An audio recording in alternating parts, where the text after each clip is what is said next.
নমস্কার। প্রতিদিনের মতো আবারও একটি নতুন রেসিপিতে আপনাদের সবাইকে স্বাগত। আজকে নিয়ে এসেছি নিরামিষ ঢ্যাঁড়সের একটি রেসিপি। দুর্দান্ত সুস্বাদু, রুটি, ভাত, পরোটা সব কিছুর সঙ্গে এই রান্নাটি খাওয়া যায়। চলুন দেখতে থাকি কিভাবে এই নিরামিষ ঢ্যাঁড়স একেবারে ঘরোয়া উপকরণ দিয়ে, কম তেল মশলা এই রান্নাটি। প্রথমে ঢ্যাঁড়সগুলো ভালো করে ধুয়ে নিয়েছি। এবার আমি ঢ্যাঁড়সের বোটার দিকটা বাদ দিয়ে আর আগার দিকটা বাদ দিয়ে দু টুকরো করে কেটে নেব। কেটে নিচ্ছি একই রকমভাবে সবগুলো ঢ্যাঁড়স আমি কেটে নেব। এই রেসিপিটি খেতে দারুণ, একেবারে হালকা পাতলা কিন্তু ভীষণ টেস্টি। একবার যে খাবে সে কিন্তু বারবার বানাতে চাইবে। ঢ্যাঁড়সগুলো এই রকমভাবে সব কেটে নেব একই রকমভাবে।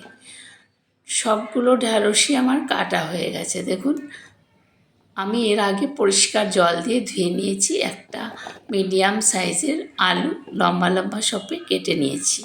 এবার কড়াই বসিয়ে সর্ষের তেল দিয়ে দিলাম। রান্নাটি কিন্তু আমি সর্ষের তেলেই করব। যে সকল বন্ধুরা ভিডিও দেখতে দেখতে লাইক দিতে ভুলে গেছেন, প্লিজ একটি লাইক দিয়ে ভিডিওটি দেখা শুরু করবেন। তেলের মধ্যে একটু হলুদ দিয়ে দিলাম।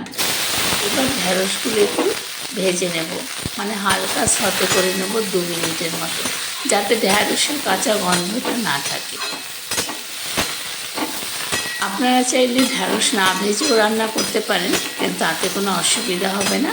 তবে ঢ্যাঁড়সের তো একটা কাঁচা গন্ধ আছে, তার জন্য কিন্তু একটু হালকা সাঁতলে নেওয়া। আর যে সকল বন্ধুরা এখনও আমার চ্যানেলটি সাবস্ক্রাইব করতে ভুলে গেছেন, প্লিজ একটি সাবস্ক্রাইব করে পাশে থাকা বেল আইকনটি প্রেস করে চ্যানেলটির পাশে থাকুন।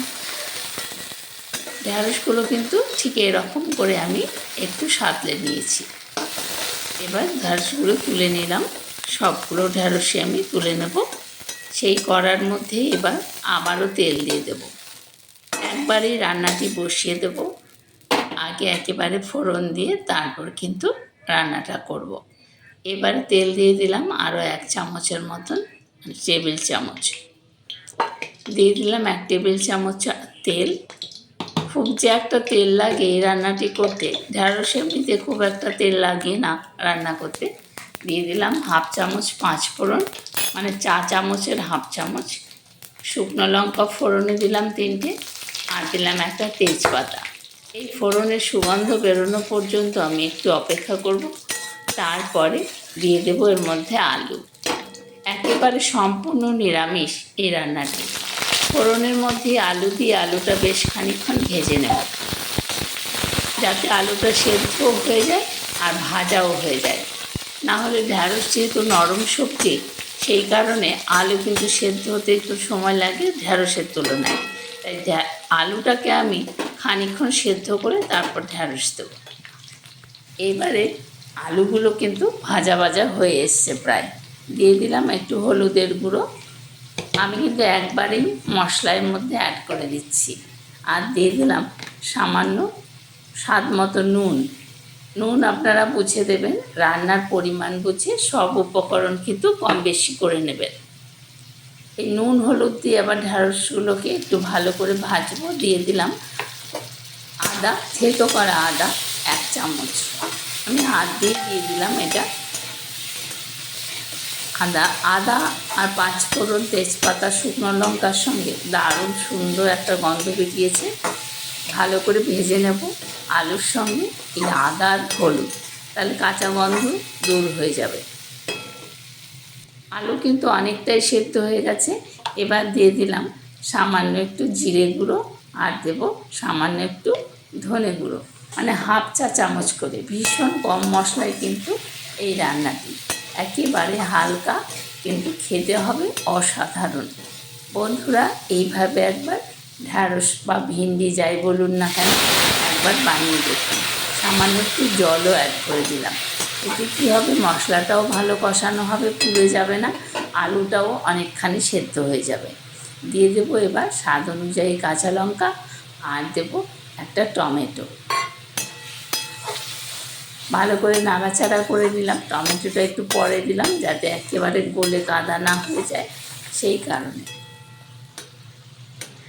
এবার ভালো করে কষিয়ে নেব যতক্ষণ না পর্যন্ত তেল বেরিয়ে আসে। একটু কাশ্মীরি লঙ্কার গুঁড়ো দিয়ে দিলাম কালারের জন্য। ভালো করে নাড়াচাড়া করে করে কষিয়ে নেব 2 থেকে 3 মিনিট পর্যন্ত। এই সময় গ্যাসের ফ্লেম কিন্তু মিডিয়াম টু হাইতে থাকবে। কষানো কিন্তু হয়ে গেছে, দেখুন তেল বেরিয়ে এসেছে মশলা থেকে। এবারে আমি কিন্তু এর মধ্যে, যেহেতু মশলাটা কষানো হয়ে গেছে, যে ভেজে রেখেছিলাম ঢ্যাঁড়স, সেই ঢ্যাঁড়স কিন্তু এর মধ্যে অ্যাড করে দেব। দিয়ে দিলাম ঢ্যাঁড়স, আমি একবারেই ঢেলে দিলাম ঢ্যাঁড়সগুলো। এবার আলু আর মশলার সাথে ঢ্যাঁড়স খুব ভালো করে কষিয়ে নেব যাতে মশলাটা ঢ্যাঁড়সের সঙ্গে ভালোভাবে মিশে যায়। ঢ্যাঁড়স খুব নরম সবজি, এই কারণে খুব হালকা হাতে একটু নাড়াচাড়া করবেন যাতে ভেঙে একেবারে ঘেটে না যায়। ঢ্যাঁড়স যদি ঘেটে যায় তাহলে কিন্তু খেতে ভালো লাগে না। একটু দিলাম স্বাদ মতো চিনি, মানে খুব সামান্য 2-4 দানা দিলাম স্বাদের ব্যালেন্সের জন্য। ঢ্যাঁড়স এমনিতে মিষ্টি সবজি, না দিলেও হয়, কিন্তু একটা স্বাদ, নিরামিষ যেহেতু একটু স্বাদের ব্যালেন্সের জন্য 2-4 দানা চিনি আমি দিলাম। আপনারা ইচ্ছে করলে স্কিপ করতে পারেন। এবার দিয়ে দিলাম 1 কাপ মতন জল। বেশি জল দেওয়ার দরকার নেই, এতেই সেদ্ধ হয়ে যাবে আলু এবং ঢ্যাঁড়স। আলু প্রায় সেদ্ধ হয়ে গেছে, আর ঢ্যাঁড়সও তো 1-2 মিনিটের মধ্যে ঢ্যাঁড়স সেদ্ধ হয়ে যায়, আমরা সবাই জানি। এবার গ্যাসের ফ্লেমটা একটু মিডিয়াম টু লোতে করে ঢাকা দিয়ে 2-3 মিনিট মতন রান্না করব। 3 মিনিট পর ঢাকনা সরিয়ে দেখুন রান্নাটা কিন্তু প্রায় হয়ে গেছে। ঢ্যাঁড়স কিন্তু গলে কাদা হয়ে যায়নি, কিন্তু সেদ্ধ হয়ে গেছে। আলুও সেদ্ধ হয়ে গেছে একদম সুন্দরভাবে। দেখুন সুন্দর একটা গন্ধ বেরিয়েছে এর থেকে, এত হালকা পাতলা। এবার দিয়ে দিলাম একটুখানি ভাজা মশলা, মানে রান্নাঘরের সব মশলা দিয়েই কিন্তু এই মশলাটা আমি তৈরি করি। সুন্দর ফ্লেভারের জন্য এই মশলাটা আমি দিয়ে দিলাম। খুব সামান্য 1 চামচের 1/4 চামচ দিলাম একটু ফ্লেভারের জন্য। ঢ্যাঁড়স যদি একেবারে গ্যাদগ্যাদে হয়ে যায় তাহলে কিন্তু খেতে ভাল লাগে না, কিন্তু এই রকম একটু বেশ ডাঁটো ডাঁটো থাকলে খেতে কিন্তু ভালো লাগে। এবার ঢাকনা দিয়ে ঢেকে রাখবো মিনিট 2 মতো স্ট্যান্ডিং টাইমে। ঢাকনাটা সরিয়ে 2 মিনিট পর দেখুন রান্নাটা কিন্তু রেডি হয়ে গেছে। দেখুন রান্নাটা একদম রেডি, একদম হালকা পাতলা ভিন্ডি ঢ্যাঁড়সের আলু ভিন্ডির রেসিপি অসাধারণ লাগে। রুটি, পরোটা, গরম গরম ভাতের সঙ্গে অপূর্ব লাগে। একটি পাত্র নিয়েছি, এর মধ্যে আমি সার্ভ করে দেখাচ্ছি। দেখুন কতটা লোভনীয় হয়েছে এই আলু ভিন্ডির রেসিপি, দারুণ হয় খেতে। যারা এখনও রেসিপিটি একবারও ট্রাই করেননি, প্লিজ একবার ট্রাই করবেন। ভিডিওটি ভালো লাগলে লাইক, কমেন্ট, শেয়ার ও সাবস্ক্রাইব করে চ্যানেলটির পাশে থাকবেন যাতে নিত্য নতুন রেসিপি আপনি পেতে পারেন। শম্পার রান্নাঘরে কিন্তু পারফেক্ট বাঙালি রান্নার রেসিপিগুলোই আপনারা পাবেন। দেখুন কতটা সুন্দর এবং লোভনীয় হয়েছে এই আলু আর ভেন্ডির রেসিপি, সম্পূর্ণ নিরামিষ। আপনারা এই রেসিপিটি একবার ট্রাই করে দেখবেন, দেখবেন কতটা সুন্দর হয় খেতে। আপনারা সকলে ভালো থাকবেন। ধন্যবাদ সবাইকে এতক্ষণ সাথে থাকার জন্য। দেখা হবে আবার পরের অন্য কোনো রেসিপিতে। টাটা, সবাই ভালো থাকুন।